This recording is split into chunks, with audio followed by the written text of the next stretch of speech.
आवाज आ रही है आप लोगों को? काइंडली कंफर्म करें।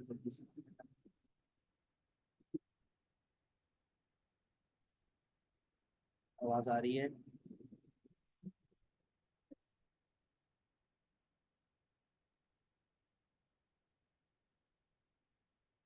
चलें, स्टार्ट कर रहा हूँ। हम लोग स्टार्ट कर रहे हैं बेटा, अक्टूबर नवंबर 23 वेरिएंट 13। देखिएगा जरा। पहला क्वेश्चन बोलता है consumer has $10 to spend, a meal cost $9 and drink cost $5। कहता है कि उसके पास जो रिसोर्सेज हैं वो खाली $10 के हैं, जबकि उसकी जो अमाउंट जो उसके पास बनती है वो $14 की बनती है। ठीक है, कि उसको ड्रिंक भी लेनी है और उसको एक मील भी खाना है। पैसा उसके पास $10 है और खर्चा उसका $14 का बनता है। What would describe the situation if the consumer did not have enough money to purchase both the meal and drink?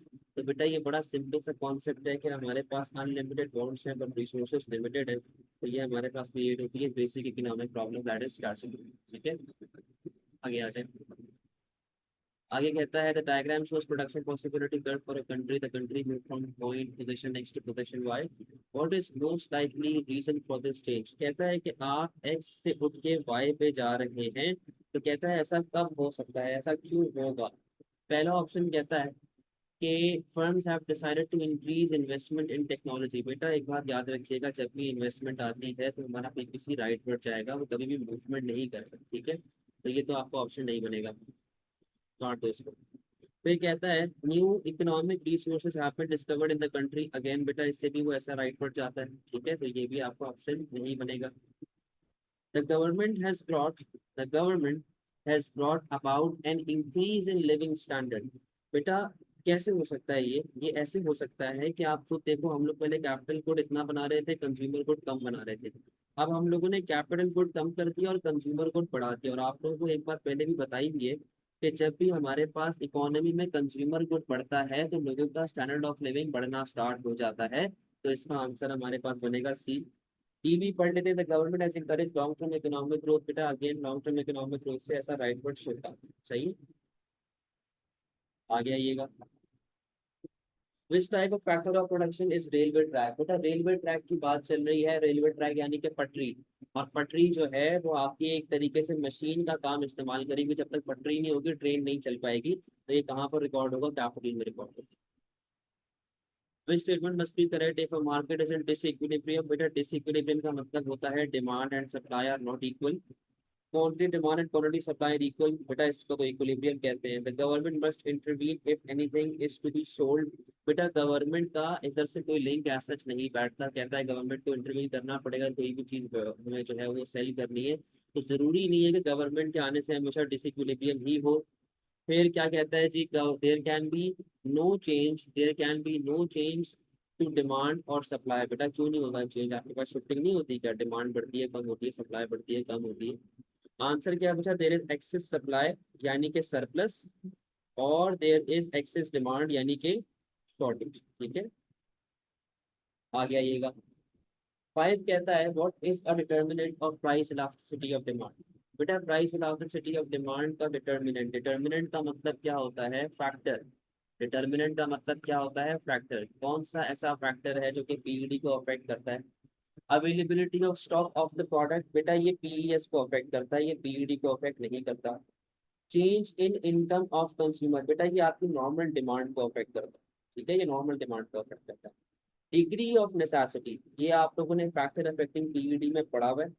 Existence of monopoly. बेटा इसका भी पीईडी से कोई लिंक नहीं होता एज सच, लेकिन मेजर लिंक जो आपका है वो डिग्री ऑफ नेसेसिटी का है। आगे आइएगा।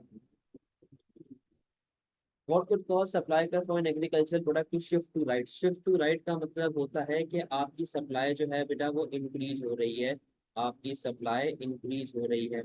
अच्छा, अब शिफ्ट टू राइट के अंदर किस तरह काम करेगा भाई, यहाँ पे आपके पास प्राइस आ गई, इधर आपके पास क्वांटिटी आ गई है, ये आपके पास सप्लाई कर था। शिफ्ट राइट का मतलब कि वो ऐसा राइट पर चला गया और वो इंक्रीज हो गया। ठीक है, कहता है increase in cost of production. बेटा जब कॉस्ट ऑफ प्रोडक्शन बढ़ेगी तो सप्लाई आपकी कम होनी चाहिए, तो ये तो आपका आंसर नहीं होगा।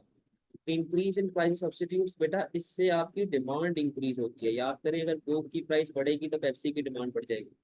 तो इससे आपकी डिमांड पे अफेक्ट पड़ता है, आपकी सप्लाई पे अफेक्ट नहीं पड़ता।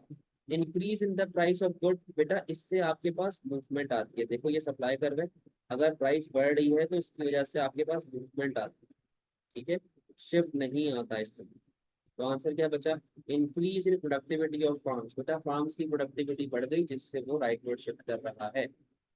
What would increase the PES of the product? What would increase the PES of a product? Increase the PES का मतलब होता है कि वो इलास्टिक होता जाए, आपका PES जो है वो इलास्टिक होता जाए। तो क्या ऑप्शन है भाई, an increase in the cost of input, बेटा याद रखो जब भी प्रोड्यूसर परेशान होगा सप्लाई इलास्टिक होगी, जब प्रोड्यूसर खुश होगा सप्लाई इलास्टिक होगी। अब जब आपकी कॉस्ट बढ़ेगी तो मेरा प्रोड्यूसर यहाँ पे परेशान है। जब हमारे पास प्रॉफिट बढ़ते हैं प्रोड्यूसर तो खुश होता है, बट प्रॉब्लम क्या है कि प्रॉफिट का बढ़ना लाजमी नहीं है कि वो आपकी पीईएस को हमेशा पॉजिटिव रखे। ये भी हो सकता है कि आपके पास सप्लाई काफी लिमिटेड है बट आपके प्रॉफिट्स काफी हाई हैं, ठीक है। तो प्रॉफिट का ऐसा कोई लिंक नहीं होता पीईएस के साथ। Increase in the number of close substitutes, बेटा इससे पीईडी पे अफेक्ट आता है, पीईएस पे अफेक्ट नहीं आता और आपकी पीईडी इलास्टिक हो जाती है, ठीक है, इससे पीईएस पे कोई अफेक्ट नहीं आता। Increase in the time a product can be stored, बेटा याद करें पैरिशेबल नॉन पैरिशेबल वाला गुड। अगर मेरा गुड ऐसा है जो कि नॉन पैरिशेबल इन नेचर है, जैसे कि चेयर है जिसको मैं लंबे अरसे तक स्टोर कर सकता हूँ, तो मेरा प्रोड्यूसर काफी खुश होता है, तो उसकी सप्लाई कैसी बन जाएगी, elastic. The diagram shows demand curve. What does the movement from X to Y represent? X to Y क्या चल रहा है बेटा, X to Y का मतलब ये है कि आपकी प्राइसेस बढ़ गई हैं फ्रॉम P1 टू P2 और आपकी डिमांड कम हो गई है। तो बेटा सिंपल यहाँ पे क्या हो सकता है, पहला ऑप्शन कहता है a decrease in quantity demand due to increase in price. Logical सी बात है कि आपके पास प्राइसेस बढ़ रही है तभी तो डिमांड कम हो रही है। A decrease in quantity demand due to change in condition of demand लो, बेटा अगर कंडीशन ऑफ डिमांड चेंज होती तो शिफ्ट आ रहा होता। इंक्रीज इन डिमांड, इंक्रीज तो हो ही नहीं रहा, वापस से इंक्रीज इन डिमांड, तो ये दोनों ऑप्शन तीनों बल्कि गलत। In a market there is a surplus of good, बेटा सरप्लस का मतलब क्या है, supply is greater than demand, ठीक है। Which change would cause the market to come to an equilibrium, बेटा सरप्लस हो रहा है, सरप्लस का मतलब ये है कि supply is greater than demand, तो हम लोग इक्विलिब्रियम पे वापस कैसे आएंगे, हम इक्विलिब्रियम पे वापस कैसे आएंगे, तो हम लोग इक्विलिब्रियम पे वापस ऐसे आएंगे कि अगर मेरी सप्लाई डिक्रीज हो जाए और मेरी डिमांड बढ़ जाए। और ये किस तरह हो सकता है, ये सिर्फ उस सूरत में हो सकता है जब आपकी प्राइस कम हो जाए। आपकी जब प्राइस कम होगी तो आपकी सप्लाई कम होगी और आपकी डिमांड बढ़ना स्टार्ट हो जाएगी, तो हमने क्या करना है यहाँ पे, fall in price. When the price of a good is $10, the quantity demand is $100 units per day. Which combination of price change and price elasticity of demand will cause the largest increase in quantity demanded for the good? कहता है भाई कि अगर आपकी $10 की price चल रही है तो $10 की वजह से हमारे पास दिन में 100 यूनिट बिकते हैं। कहता है कि ऐसा कौन सा कॉम्बिनेशन होगा चारों में से ऐसा कौन सा कॉम्बिनेशन होगा जिसमें हमारे पास डिमांड में लार्जेस्ट इंक्रीज आना चाहिए। तो बेटा प्राइस में कम चेंज आता है, डिमांड में ज्यादा चेंज आता है, या अगर प्राइस बढ़ती है डिमांड ज्यादा से फॉलो होती है। ऐसा किसमें होता है, ऐसा होता है इलास्टिक में। तो पहले तो आप ये चीज समझ जाएं कि इलास्टिक में हमेशा डिमांड में बहुत ज्यादा चेंज आता है as compare to if demand is inelastic. तो आपको इलास्टिक वाला पोर्शन ही सेलेक्ट करना पड़ेगा, ठीक है। इन इलास्टिक वाले आपके दोनों गलत हो गए, आपको इलास्टिक वाला पोर्शन सेलेक्ट करना पड़ेगा। अब सवाल ये है उसने आपसे क्या कहा था, उसने कहा था largest increase in demand. Largest increase in demand सिर्फ तब होगा जब आपकी प्राइस फॉल हो, जब आपकी प्राइस फॉल हो। अभी प्राइस क्या चल रही है आपकी, $10। प्राइसेस कम किधर है, इसमें कम है कि इसमें कम है, बेटा इसमें आपकी प्राइस कम है, $9 पे आ गई 10 से, तो ये आपके पास इसका आंसर है, ठीक है। A function of money is to act as a measure of value. What does this mean? बेटा measure of value का मतलब ये होता है कि वो डिफरेंट गुड्स की कीमत बताता है और डिफरेंट गुड्स की वर्थ कंपेयर करने में काम है। तो money is a major of value, कहता है कि ये सब इसका मतलब क्या है। इसका पहला मतलब क्या लिखा हुआ है, it is use for future saving, no. बेटा ये जो कॉन्सेप्ट है ये स्टोर ऑफ वैल्यू के अंदर लिंक होता है, स्टोर ऑफ वैल्यू। अगर याद नहीं है नोट्स को देखिएगा जाके। It is use to compare the worth of different goods, yes. बेटा एक बात सुनो, एक फोन मेरे पास 3 लाख का है, एक फोन मेरे पास लाख रुपए का है। ज्यादा जाहिर सी बात है मैं ज्यादा अहमियत किसको दूंगा, 3 लाख वाले को। मैं ज्यादा केयर किसकी करूंगा, 3 लाख वाले को, समझे। तो वो दोनों की वर्थ कंपेयर कर रहा है ना, एक 3 लाख का फोन है, 1 लाख रुपए का फोन है, बोलूंगा लाख रुपए वाला सस्ता है तो इसकी इतनी टेंशन नहीं है, 3 लाख वाले की टेंशन ज्यादा है। समझे बात को। It is use to enable monthly payment for expensive goods. बेटा ये आपके पास मीडियम ऑफ एक्सचेंज या फिर मीन्स ऑफ डेफर्ड पेमेंट के साथ लिंक होता है, इसको छोड़ दें। इट इज यूज टू पे द प्राइस ऑफ गुड, बेटा ये मीडियम ऑफ एक्सचेंज के अंदर लिंक हो रहा था, answer is B. In 2008 and 2009, the Central Bank of a developed country reduced interest rate from 5% to 0.5%। कहता है कि एक कंट्री है 2008 से 2009 तक के अंदर उसने अपना इंटरेस्ट रेट 5% से 0.5% पर ईयर कर दिया टू स्टिम्युलेट इकोनॉमी। सिंपल सी बात है बेटा, जब इंटरेस्ट रेट कम होता है आपकी कंजम्पशन बढ़ती है, आपकी सेविंग जो है वो कम हो जाती है, और आपके मुल्क में इन्वेस्टमेंट भी बढ़ती है, जिसकी वजह से आपका एग्रीगेट डिमांड बढ़ता है, जिसकी वजह से आपका एग्रीगेट डिमांड बढ़ जाता है, आपके पास इकोनॉमिक ग्रोथ आता है। समझा देता हूँ बेटा 11 मार्क्स सब। How would this policy have affected the amount saved and the cost of borrowing of individuals? कहता है कि अगर इंटरेस्ट रेट कम हो जाता है तो आपकी सेविंग पे क्या इफेक्ट आएगा और आपकी बोरोइंग पे क्या इफेक्ट आएगा। दोनों बातें आपको बता दी कि आपकी सेविंग डिक्रीज होगी और आपकी बोरोइंग बढ़ेगी। बोरोइंग बढ़ने का मतलब क्या है कि आपकी कॉस्ट ऑफ बोरोइंग जो है, आपकी कॉस्ट ऑफ बोरोइंग कम हो रही है, तभी तो आप लोग बोरोइंग बढ़ा रहे हैं। लोन सस्ता हो रहा है तभी तो लोग इसे ले रहे हैं। तो आंसर क्या बनेगा, ए। बेटा आपको इसका थ्योरी याद होनी चाहिए, मेजर ऑफ वैल्यू। आप नोट्स खोल के देखिएगा। मेजर ऑफ वैल्यू का मतलब किसी भी चीज को वैल्यू देना, किसी भी चीज की वर्थ बताना। सही है। मेजर ऑफ वैल्यू का मतलब होता है कीमत, आसान लफ्जों में कीमत। भाई ये पेंसिल 10 रुपए की है तो ये कीमत है, ये इसकी मेजर ऑफ वैल्यू। तो measure of value usually use होता है to compare worth of two different goods. ठीक है, दो चीजों की वैल्यू को, दो चीजों की वर्थ को कंपेयर करने के लिए काम। Many small energy providers have closed down due to rising cost. What is the likely effect of this on the price of energy and choice of energy provided for consumers, assuming there is no government intervention? बेटा कहता है कि choices, choices का मतलब substitutes, choices का मतलब क्या है यहाँ पे, सब्सिट्यूट्स। ठीक है। और प्राइस, कहता है कि यार अगर दुकानें बंद हो जाती हैं, अगर आपकी दुकानें बंद हो जाती हैं तो बेटा उससे आपकी चॉइस पे क्या इफेक्ट पड़ेगा और आपकी प्राइस पे क्या इफेक्ट पड़ेगा।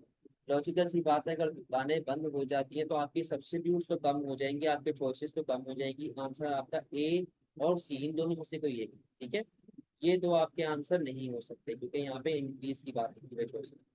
सवाल ये है कि सर आपकी प्राइस बढ़ेगी कि प्राइस कम होगी। अब यहाँ पे देखो जरा बेटा, वाई एक्सिस पे आपके पास आ गई प्राइस, एक्स एक्सिस पे आ गई आपके पास क्वांटिटी। ये डिमांड चल रही है, ये सप्लाई चल रही है, ये इक्विलिब्रियम प्राइस आपके पास आ गई। ठीक है, ये प्राइस और ये quantity। ठीक है भाई, प्राइस क्वांटिटी सप्लाई। अच्छा बेटा, अगर आपके पास दुकानें बंद हो जाती हैं तो उससे ओवरऑल मार्केट में सप्लाई पे क्या इफेक्ट आएगा, आपकी सप्लाई फॉल हो जाएगी। और जब आपकी सप्लाई फॉल होगी तो आपकी क्वांटिटी कम होगी और साथ ही साथ आपकी ओवरऑल प्राइसेस में क्या इफेक्ट पड़ेगा, आपकी ओवरऑल प्राइसेस बढ़ना स्टार्ट हो जाएंगी, यानी कि आपकी प्राइस बढ़ेगी और आपकी चॉइस जो है वो डिक्रीज होना स्टार्ट हो जाएगी। तो आंसर इज सी। वेल वापस समझा दे यार, जब मैं उस पॉइंट पे होता हूँ मैं आगे आ जाता हूँ, आप लोग फिर बोलते हो वापस समझा दे। बेटा उसी टाइम बोला करो ना। बेटा ये देखो यार, ये सिंपल थ्योरी वाली चीज है। अब इसको भी अगर मैं दो दो तीन तीन मरतबा समझाऊं तो बेटा फिर फायदा नहीं है। इसका मतलब आप लोग रिवीजन नहीं कर लो घर पे बैठ। कहता है इंटरेस्ट रेट उसने गिरा दिया 5% से 0.5% पे आ गया। तो रोहा बेटा, अगर इंटरेस्ट रेट कम होगा तो उससे तीन इफेक्ट आते हैं। आपकी कंजम्पशन बढ़ती है, आपकी सेविंग कम होती है और आपकी इन्वेस्टमेंट बढ़ जाती है। सही है, ये तीन इफेक्ट मैंने 50 मरतबा बताए। How would this policy have affected the amount save and the cost of borrowing. अब बात सुनो, जब आपके पास इंटरेस्ट रेट कम होगा तो सेविंग पे क्या इफेक्ट आएगा, सेविंग कम होगी। सिंपल सी बात है ना, सेविंग तो डिक्रीज होगी क्योंकि लोगों को इंसेंटिव नहीं मिल रहा। दूसरी बात, कॉस्ट ऑफ बोरोइंग पे क्या इफेक्ट आएगा। बेटा जब इंटरेस्ट रेट कम होता है तो इसका मतलब है कि लोन सस्ता हो रहा है, और लोन सस्ता होने का मतलब कॉस्ट ऑफ बोरोइंग क्या हो रही है, कम हो रही है ना। तो आपके पास अमाउंट सेव भी कम होगा और कॉस्ट ऑफ बोरोइंग भी कम होगा। देखो ये तो थ्योरी वाली चीज है भाई, आप जब तक रिविजन नहीं करोगे आप लोग भूल जाओगे चीजों को। What is the most likely role of a state-owned enterprise providing health service? बेटा गवर्नमेंट अगर कोई भी सर्विस प्रोवाइड कर रहा होता है तो गवर्नमेंट का ऑब्जेक्टिव क्या होता है, लॉजिकल सी बात है, वो प्रॉफिट वगैरह तो नहीं कमाता, वो पब्लिक सेटिस्फैक्शन के लिए काम करता है। Some governments allow monopoly markets to exist what is the reason for this? बेटा कहता है कि गवर्नमेंट कुछ मोनोपोली मार्केट्स को जिंदा रहने की इजाजत देती हैं, अलाउ करती हैं, ऐसा क्यों हो सकता है? To attract entry into the market. बेटा एक बात याद रखना, जब भी आपके पास मोनोपोली ऑपरेट कर रही होती है ना, आपकी मार्केट में बैरियर्स टू एंट्री बढ़ जाते हैं, और जब बैरियर्स टू एंट्री बढ़ते हैं तो नया कंपेरेटर मार्केट में एंटर नहीं हो सकता। तो बेटा ये तो ऑप्शन ही गलत हो गया ना, क्योंकि गवर्नमेंट कभी भी नहीं चाहेगा कि एक ही बंदा सिर्फ इसलिए ऑपरेट करे ताकि वो लोगों को तंग कर सके और नए बिजनेस ग्रो ना हो मार्केट में। तो गवर्नमेंट कभी भी ये चीज नहीं चाहे। To fund research and development. बेटा ये बेनिफिट्स ऑफ मोनोपोली में से कोई एक बेनिफिट, कि आप लोग मोनोपोली को ऑपरेट करने दें ताकि वो रिसर्च एंड डेवलपमेंट पे खर्चा करे। अब आपके सामने है, आईफोन ने वो जो अपना निकाला है, डायनामिक आइलैंड निकाला है, 3 कैमरे लगे हुए और ये वो सारी चीजें उसने लगाई भी। आईफोन कंपैरेटिवली बहुत बड़ा ब्रांड है। इसी को देख देख के, क्योंकि आईफोन ने जो है वो रिसर्च एंड डेवलपमेंट की, उसको देखते हुए टेक्नो ने भी एज इट सेम फोन निकाल दिया। तो सेम फोन कैसे निकाला? कि भाई उसके भी 3 कैमरे, उसका भी डायनामिक आइलैंड है, उसका भी बहुत सारी चीजें हैं। मेरे चौकीदार के पास वो फोन है, मैं परेशान हो गया देख के। मैंने कहा यार ये साला फोन हमने इतनी मेहनत से लिया है, इसने अभी कितना कमा रहा है भाई ये चौकीदार होके। तो वो देखने में बिल्कुल आईफोन जैसा लगता है, असल में टेक्नो। तो बेटा वो जो नई चीज, जो छोटी छोटी दुकानें होती हैं, वो उन बड़ी दुकानों से, बड़ी मोनोपोली से इंस्पायर होकर उनकी रिसर्च एंड डेवलपमेंट को यूज करते हुए फर्दर बेनिफिट करें। ठीक है। तो इंक्रीज प्राइस फॉर कंज्यूमर्स। बेटा ये भी नुकसान है मोनोपोली का, गवर्नमेंट कभी भी इस वजह से अलाउ नहीं करेगी। To maximise monopoly profit. बेटा क्या मोनोपोली उसके बनवी की, गवर्नमेंट की बनवी लगती है क्या? वो क्यों मोनोपोली को प्रॉफिट देने के लिए इतना खुश हो? The table shows the cost incurred by a firm producing the computers. What are the fixed cost if 300 computers are provided? बेटा आप एक तो बहुत ज्यादा कंफ्यूज हो जाते हो इस तरह के क्वेश्चंस के अंदर जो कैलकुलेशन वाले होते हैं। उसने आपको यहाँ पे टोटल कॉस्ट दी हुई है। ठीक है, टोटल कॉस्ट आपको दी हुई है। टोटल कॉस्ट का मतलब होता है fix cost plus variable cost. आपको एक चीज बहुत डिटेल में बताई गई थी कि बेटा अगर आपका आउटपुट जीरो है, अगर आपका आउटपुट जीरो है, your total cost will be always equals to your fix cost. अगर आपका आउटपुट जीरो है, your total cost will be always equals to your fix cost.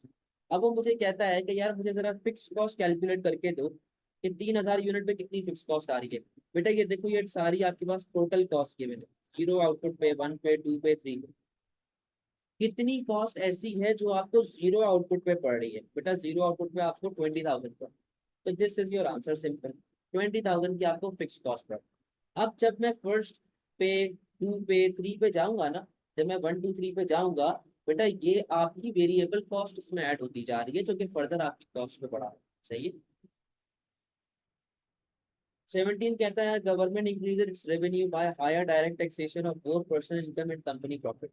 कहता है कि गवर्नमेंट ने डायरेक्ट टैक्सेस बढ़ा दिए पर्सनल इनकम के ऊपर और कंपनी प्रॉफिट के ऊपर। बेटा कंपनी प्रॉफिट भी is a form of direct tax, क्योंकि जब आप प्रॉफिट से टैक्स लेते हैं वो डायरेक्टली प्रोड्यूसर की इनकम पे लग रहा होता है ना, तो ये भी आपका डायरेक्ट टैक्स होता है।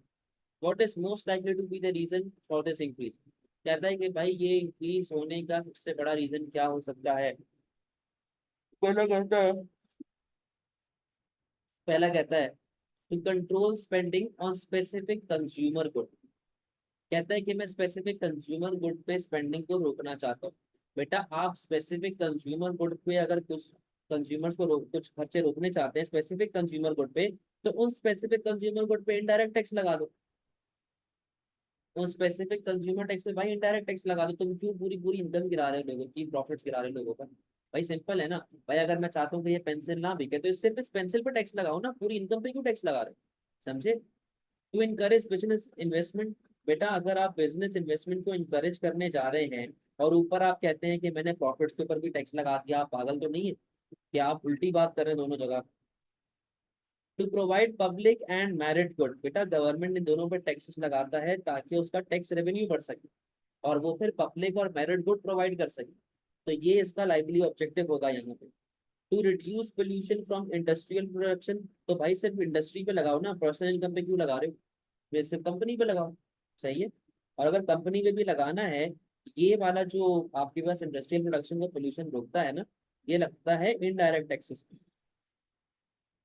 ये डायरेक्ट टैक्स इतना काम नहीं करते, इस पे इनडायरेक्ट टैक्स ज्यादा अच्छा काम करते। सही है।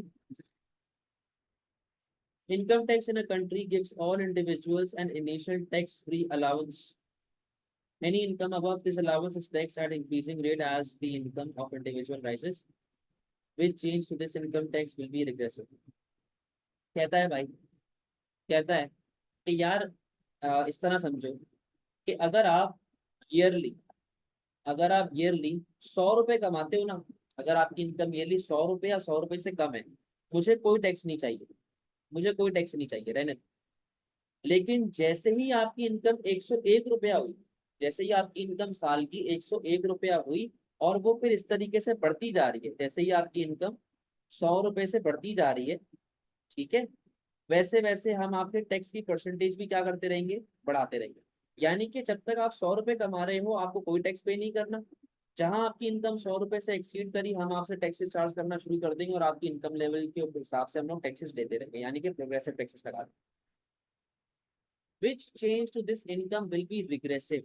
रिग्रेसिव का मतलब कि मैं ऐसा क्या हरकत करूं कि जिससे गरीब लोगों की फट जाए, मैं ऐसी क्या हरकत करूं कि गरीब लोग बेचारे और टेंशन में आ जाएं।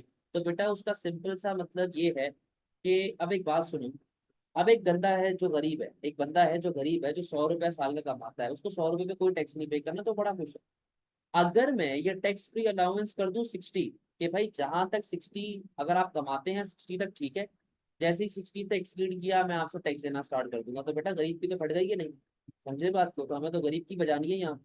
तो कहता है कि मैं ऐसी क्या हरकत करूं कि मेरा टैक्स जो है वो रिग्रेसिव की उसमें फॉल कर जाए। तो बेटा इसका सिंपल सा आंसर यहाँ पे क्या बनेगा, decreasing tax free income allowance. क्या आपने 100 से कितनी कर दी, आपने 100 से 60 कर दी। कि अब जो लोग 100 से कम कमा रहे थे उनको तो आपने छोड़ा हुआ था, अब गवर्नमेंट ने बोला कि जो लोग 60 से कम कमाएंगे मैं सिर्फ उनको छोड़ूंगा। 60 से ऊपर अगर आपने कमाया तो मैं आपसे टैक्सेस चार्ज करूँ। तो फिर यहाँ पर गरीबों पे ज्यादा अफेक्ट आना स्टार्ट हो जाएगा। व्हाट डज अलाउंस मीन, बेटा अलाउंस का मतलब ये होता है टैक्स फ्री अलाउंस का, खास तौर पे कि भाई 100 रुपए अगर तुम सालाना कमाते हो ना, तुम गरीब हो जाओ, हमें तुमसे टैक्स नहीं चाहिए, तुम गरीब हो। ये चीज गवर्नमेंट कहती है, ठीक है। चलिए एक मरतबा फिर से समझा दें, पोस्ट डिफिकल्ट वापस से सुने, बेटा वापस से सुने। मैं कहता हूँ, अच्छा मैं गवर्नमेंट हूँ, आप सारे मेरी आवाम हो, ठीक है। मैं कहता हूँ कि जो जो बंदा साल का 100 रुपया कमाता है ना, वो गरीब आदमी, वो मुझे टैक्स नहीं देगा, मुझे उससे टैक्स नहीं चाहिए। सही है। जो जो लोग 100 रुपए से ऊपर कमाते हैं वो सब मुझे टैक्स पे करेंगे। सही है, यानी कि जो लोग 100 से ऊपर है मुझे टैक्स पे करेंगे, जो गरीब है मुझे टैक्स पे नहीं करेगा। This is known as tax free allowance. जो नहल पूछ रही थी, this is known as tax free allowance. समझ गए बात को। अच्छा, अब मैंने एक नया रूल निकाल दिया। मैंने कहा यार पहले मैंने 100 रुपया किया हुआ था ना, अब मैं उस रूल को खत्म कर रहा हूँ। अब हर वो शख्स जो 60 रुपए या 60 रुपए से ऊपर कमाता है, वो मुझे टैक्स पे करेगा।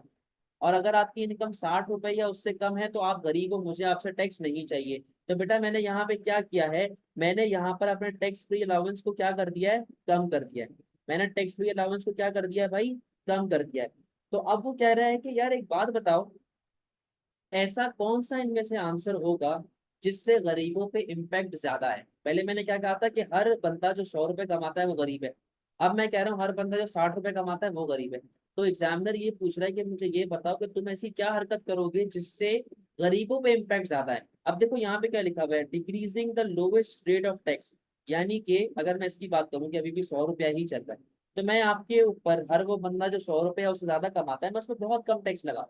तो बेटा इससे गरीब पे तो इम्पैक्ट नहीं आया, इससे तो अमीर पे इम्पैक्ट आ रहा है। तभी इसका आंसर बी बना है, जो कहता है कि भाई तुम लोग जो हो, अब 100 रुपए वाले लोग गरीब नहीं है, अब 60 रुपए वाले लोग गरीब। तो बेटा जो लोग 70 रुपए कमाते हैं, 80 रुपए कमाते हैं, 90 रुपए कमाते हैं, वो तो बेचारे टेंशन में आ गए कि नहीं, यार हमारे पास तो रोटी खाने के भी पैसे नहीं है, और इसने हमारे ऊपर टैक्सेस बढ़ा दिए। समझ में आती है बात। तो this is known as regressive. कौन सा अफेक्ट रिग्रेसिव होगा, क्लियर है।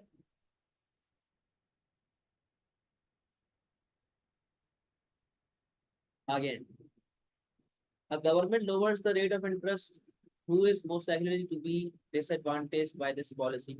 कहता है कि भाई गवर्नमेंट ने इंटरेस्ट रेट कम कर दिया तो भाई बहुत ही सिंपल है ना, कि सेवर पे अफेक्ट पड़ेगा, कि सेविंग जो है वो कम हो जाएगी, इंसेंटिव टू सेव कम हो जाएगा। What is a supply side policy measure. But supply side policy measure हर वो पॉलिसी मेजर होता है जो आपकी सप्लाई को ओवरऑल इंक्रीज करे मार्केट में। टैरिफ ऑन इम्पोर्टेड गुड, बेटा इससे आपकी एग्रीगेट डिमांड पे अफेक्ट आता है। इंक्रीज इन इनडायरेक्ट टैक्स, बेटा इससे आपकी सप्लाई फॉल होगी, हमें तो सप्लाई बढ़ानी है। कॉन्ट्रैक्शनरी मॉनेटरी पॉलिसी, बेटा इससे रेट ऑफ इंटरेस्ट हमारे पास जो है वो बढ़ता है, रेट ऑफ इंटरेस्ट हमारे पास बढ़ता है और एडी पे अफेक्ट आता है।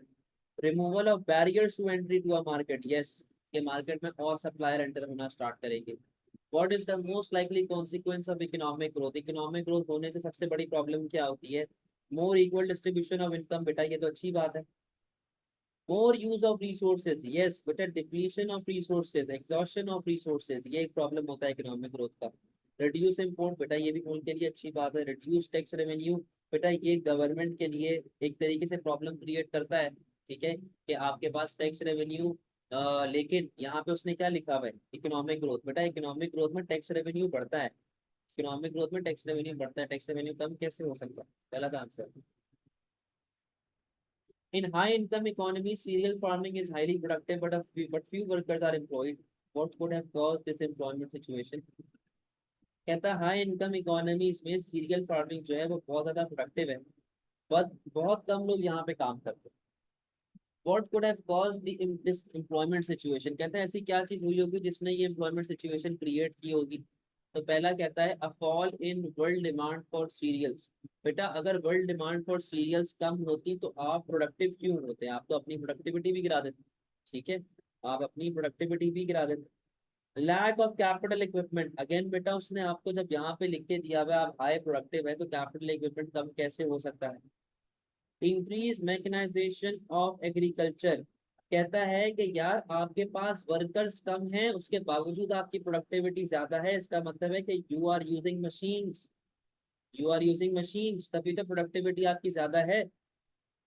Large scale migration from rural areas, बेटा अगर रूरल एरिया से जा रहे होते तो उसका प्रोडक्टिविटी से या फिर एम्प्लॉय से कोई ऐसा लेना देना नहीं है, ठीक है, तो answer is C. Who is most likely to benefit during the period of inflation? बेटा lender borrower, बार बार lender borrower वही वाली बात है यार, बार बार हमें इसको एक्सप्लेन नहीं करना। The table shows some economic indicators which increase in the first indicator is most likely to lead to an increase in the second indicator। कहता है कि भाई पहले मेरे पास क्या हो रहा है उसके बाद उसके रिजल्ट में क्या हो, ठीक है। तो पहला ऑप्शन जो आपके पास है 24 में वो कहता है बजट सरप्लस। बजट सरप्लस का मतलब होता है, बजट सरप्लस का मतलब होता है कि आपके पास टैक्स रेवेन्यू ज्यादा है और गवर्नमेंट स्पेंडिंग कम है, इसका मतलब है कि आपकी एग्रीगेट डिमांड फॉल हो रही है। तो बेटा एग्रीगेट डिमांड जब फॉल होगी तो लोगों की तो इनकम लेवल भी गिरेगा ना, लोगों का इनकम लेवल भी तो गिरेगा, और जब लोगों का इनकम लेवल गिरेगा तो लोग सेविंग कैसे करेंगे भाई? लोग सेविंग नहीं कर पाएंगे, सही है। कंज्यूमर स्पेंडिंग एंड अनएम्प्लॉयमेंट, बेटा एक बात सुनो, कंज्यूमर स्पेंडिंग का मतलब होता है एग्रीगेट डिमांड का बढ़ जाना, ठीक है। एग्रीगेट डिमांड बढ़ने से बेटा आपके मुल्क में अनएम्प्लॉयमेंट फॉल होती है, याद करें अनएम्प्लॉयमेंट फॉल हो जाती है, यहाँ पे लिखा हुआ है कि अनएम्प्लॉयमेंट बढ़ेगी, तो ये भी आंसर नहीं होगा। Inflation and trade surplus, trade surplus का मतलब एक्सपोर्ट इम्पोर्ट। बेटा एक बात बताएं, जब आपके मुल्क में इन्फ्लेशन आ रहा है आपकी एक्सपोर्ट प्राइस बढ़ेगी तो आपका एक्सपोर्ट रेवेन्यू भी तो फॉल होगा, आपका इम्पोर्ट प्राइस कम रहेगी तो आपका इम्पोर्ट एक्सपेंडिचर भी तो बढ़ेगा, आपका बैलेंस ऑफ ट्रेड तो डेफिसिट में जाना चाहिए, यहाँ पे वो कह रहा है सरप्लस में जा रहा है, गलत।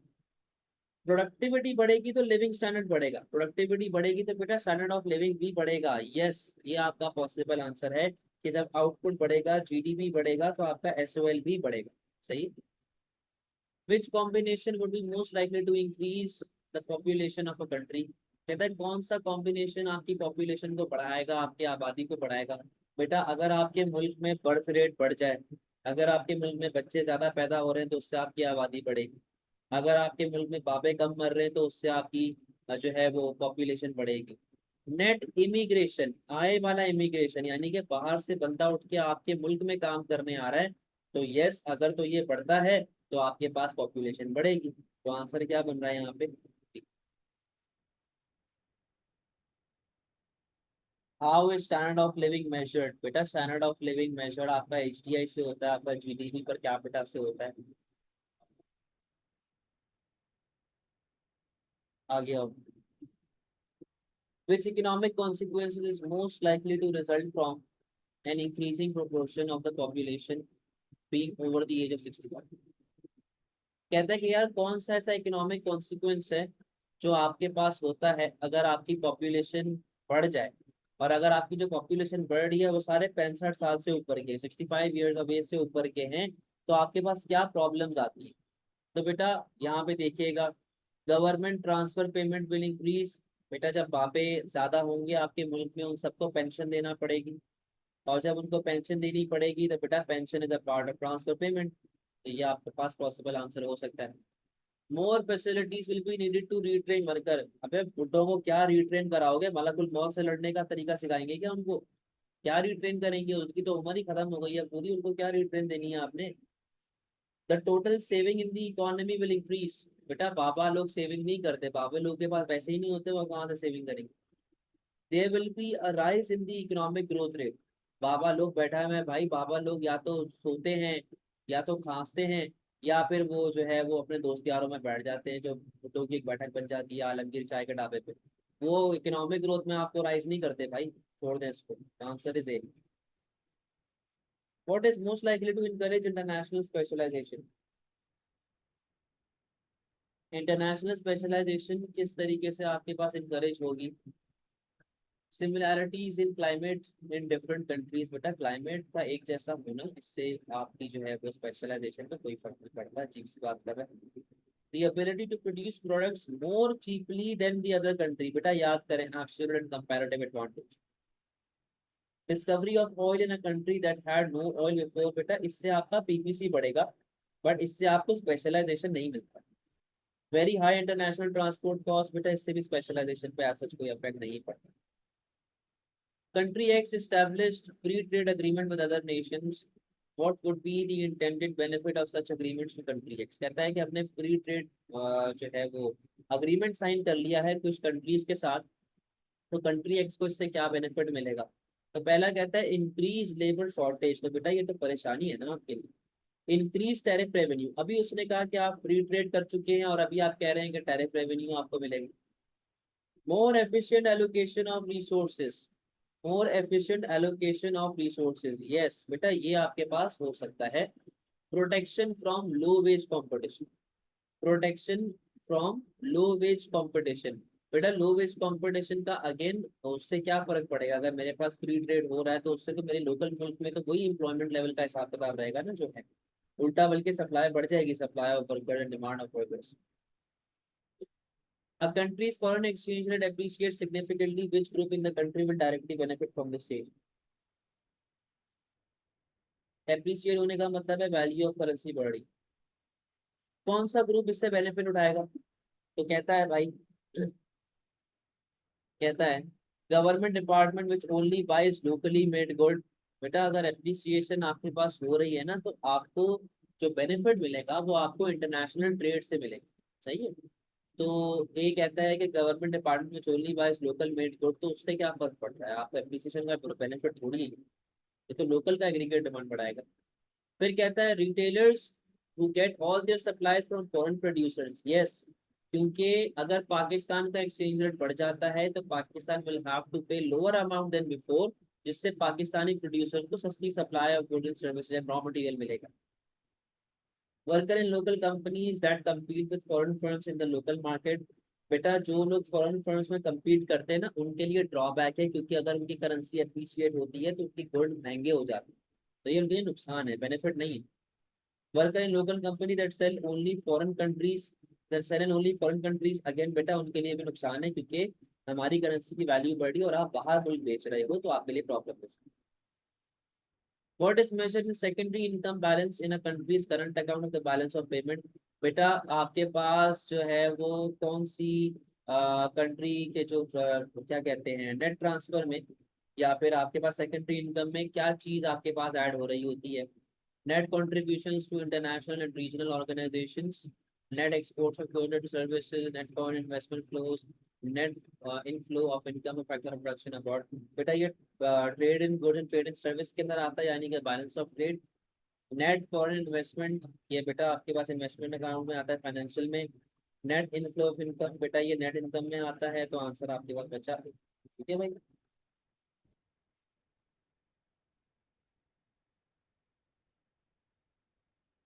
सही है बेटा, तो ये आपका पूरा पेपर था, जा सकते हैं।